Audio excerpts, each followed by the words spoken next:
ब्रह्मचर्य का पालन करना कोई अपराध नहीं है, बल्कि ये तो एक तपस्या है। फिर गांधी के ब्रह्मचर्य के प्रयोगों को लेकर विवाद क्यों? 7 दशक गुजर जाने के बाद भी आज तक गांधी के ब्रह्मचर्य के प्रयोगों को लेकर एक बहस होती है। उस समय की तरह ही आज का आधुनिक समाज भी गांधी के इन प्रयोगों को नहीं स्वीकार कर पाया है।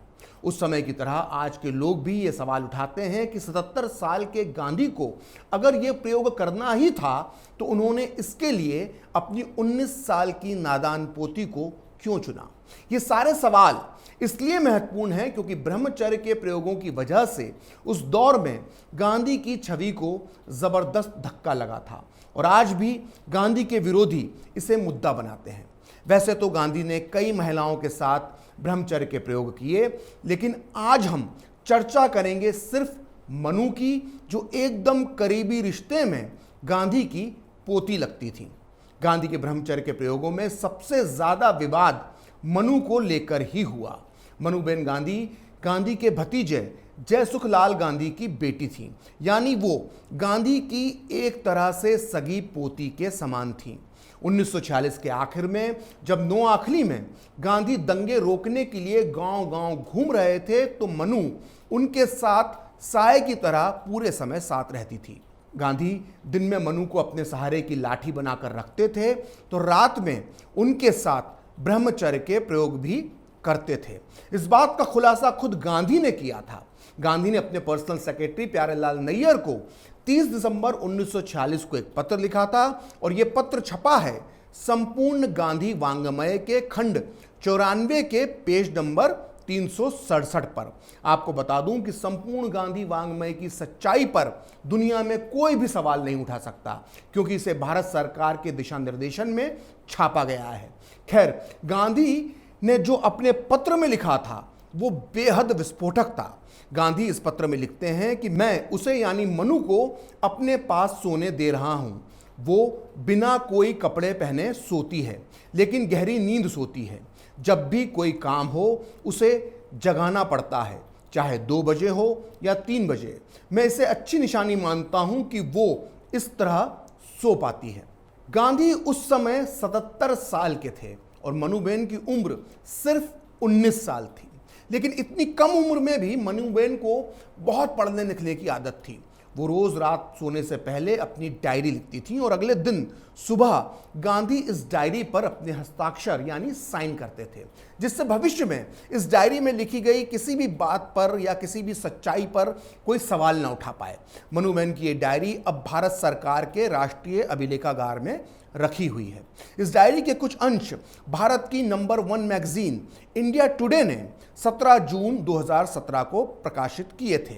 इस डायरी में मनुबेन ने 21 दिसंबर 1946 को लिखा था कि आज रात जब बापू, सुशीलाबेन और मैं एक ही पलंग पर सो रहे थे तो उन्होंने मुझे गले से लगाया और प्यार से थपथपाया।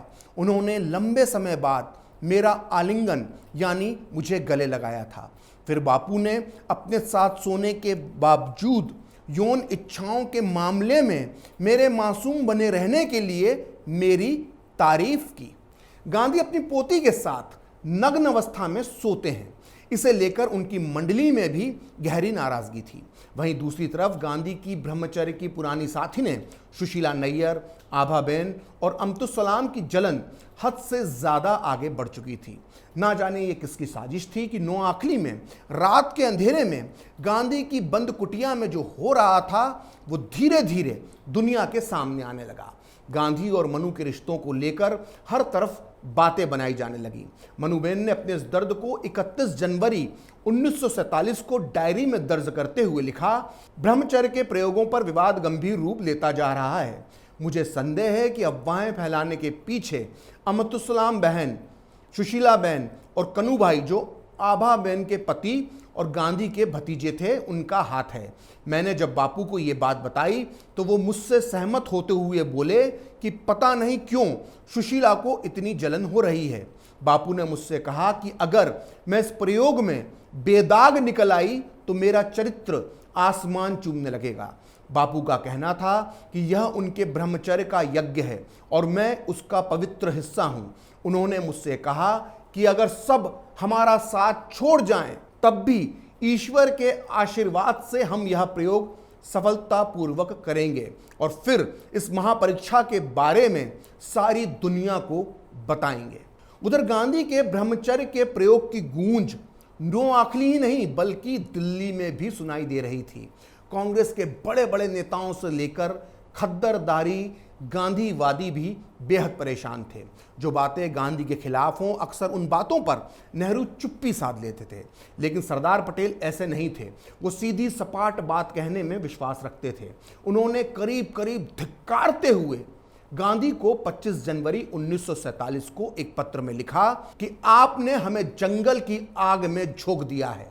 मुझे समझ में नहीं आ रहा है कि आपने इस ब्रह्मचर्य के प्रयोग को फिर से शुरू करने के बारे में क्यों सोचा। आपके साथ हुई आखिरी बातचीत के बाद मुझे लगा था कि यह अध्याय समाप्त हो गया है। देवदास की भावनाएं गंभीर रूप से आहत हुई हैं। हम सभी को असहनीय दर्द हो रहा है। आपको इस ब्रह्मचर्य के प्रयोग को रोक देना चाहिए।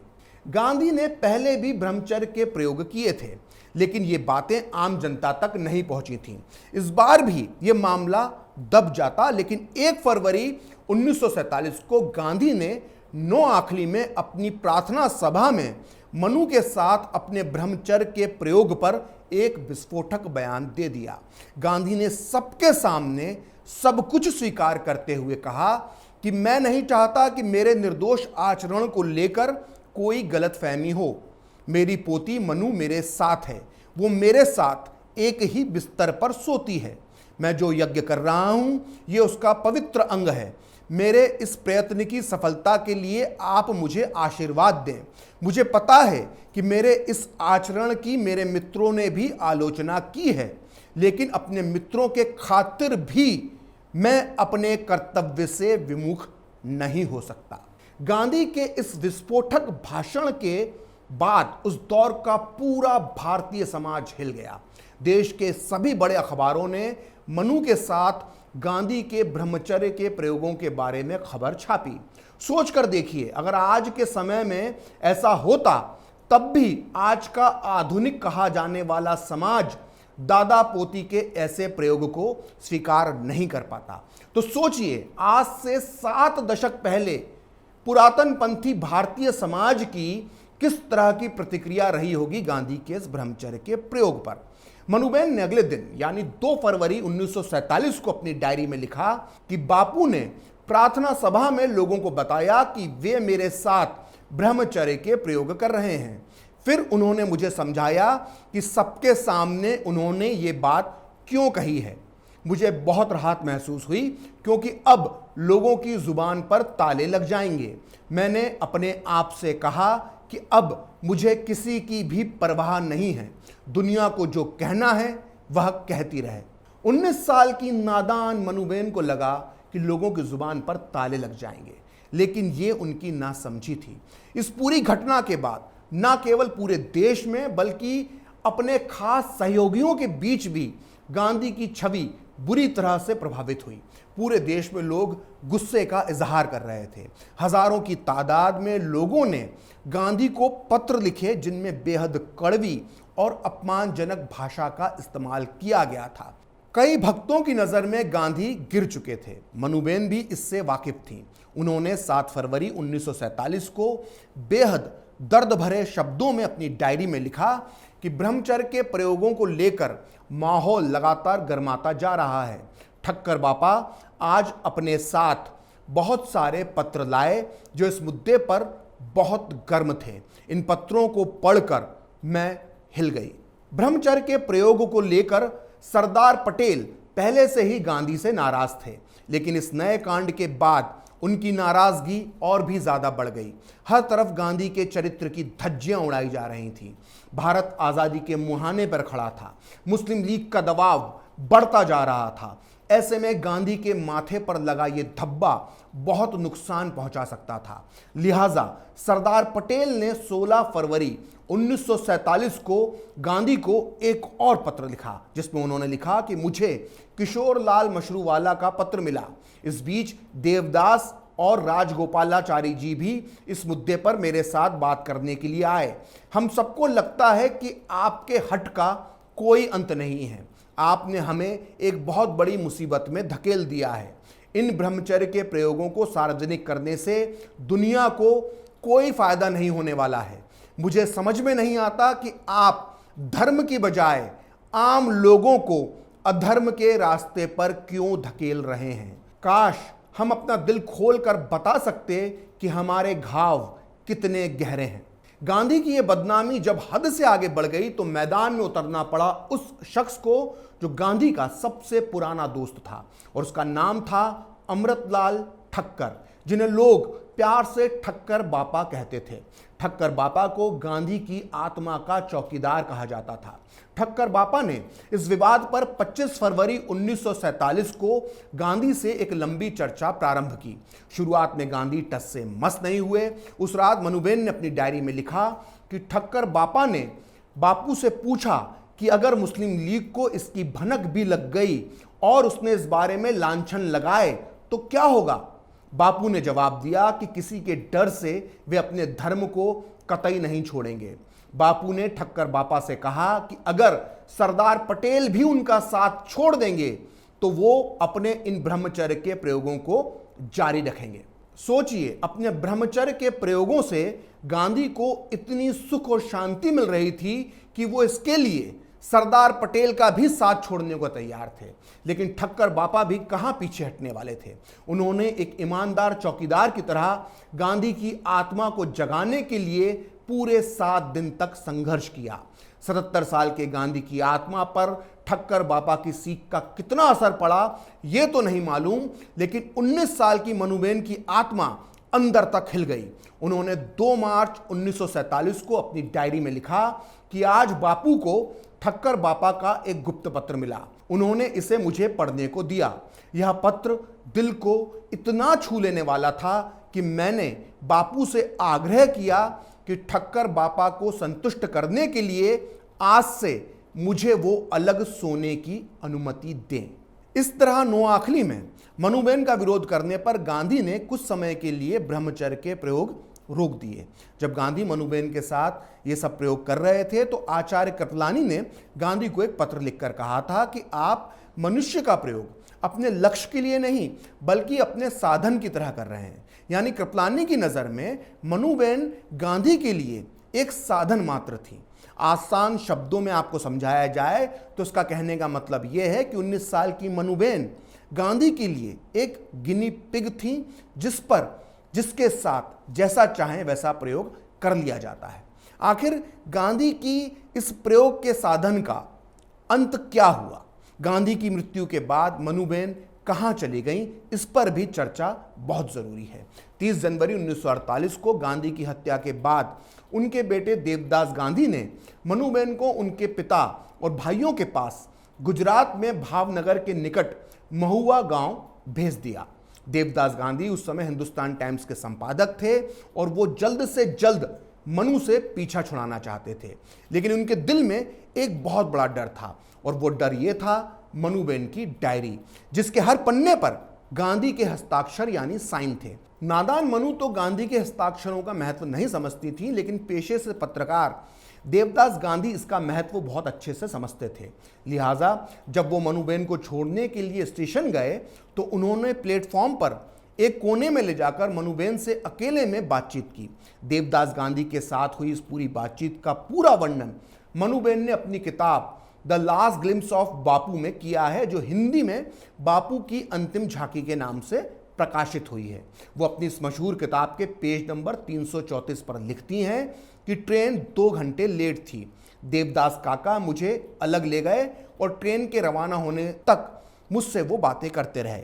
उनकी बातचीत का मुख्य मुद्दा मेरी डायरी थी। उन्होंने मुझे चेतावनी दी कि मैं अपनी डायरी में लिखी बातों को किसी को ना बताऊं।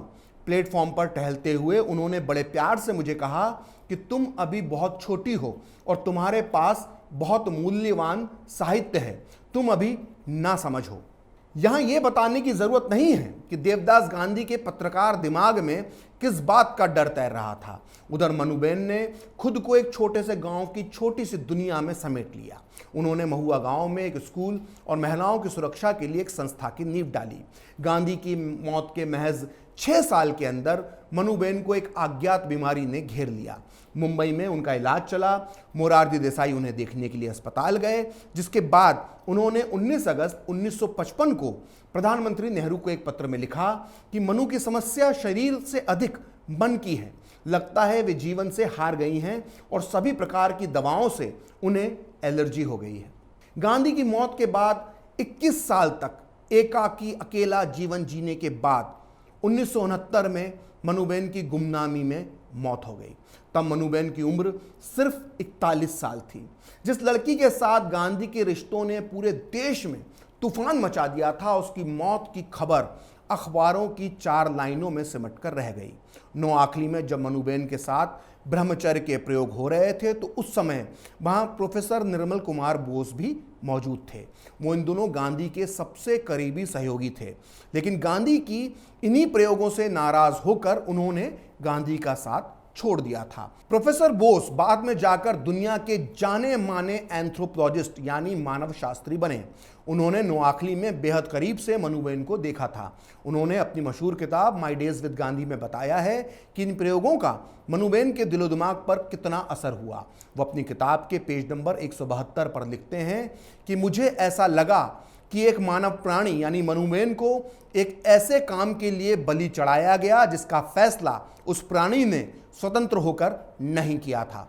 मनुबेन ने जीते जी कभी अपनी डायरी को सार्वजनिक नहीं किया, लेकिन उनकी मृत्यु के बाद ये डायरियां उनकी बहन संयुक्ताबेन की बेटी मीना जैन के पास आ गईं, जिन्हें उन्होंने 2010 में राष्ट्रीय अभिलेखागार में जमा करवा दिया। अब ये डायरियां दुनिया के सामने हैं, जिनमें दर्ज हैं गांधी के वो प्रयोग जो उन्होंने मनुबेन के साथ किए थे। अगर आपको ये वीडियो पसंद आया तो नीचे कमेंट बॉक्स में ज़रूर बताइए। अगर आप चाहेंगे तो अपने अगले वीडियो में मैं आपको बताऊंगा कि किस तरह से गांधी ने मनुबेन गांधी के अलावा अपने पोते की पत्नी आभाबेन, महान समाजवादी नेता जयप्रकाश नारायण की पत्नी प्रभावती देवी और डॉक्टर सुशीला नैयर, जो बाद में जाकर देश की स्वास्थ्य मंत्री बनी, इन तीनों औरतों के साथ किस तरह से ब्रह्मचर्य के प्रयोग किए थे। फिलहाल खरी बात प्रखर के साथ में इतना ही। आप चाहें तो मुझसे जुड़ने के लिए मेरे फेसबुक पेज प्रखर श्री 78 को लाइक कर सकते हैं, और अगर ट्विटर पर आप मुझसे जुड़ना चाहते हैं तो मेरा ट्विटर हैंडल है प्रखर श्री 78। अगर आपको ये वीडियो पसंद आया तो इसे लाइक करें, शेयर करें और कैपिटल टीवी को सब्सक्राइब करें। नमस्कार।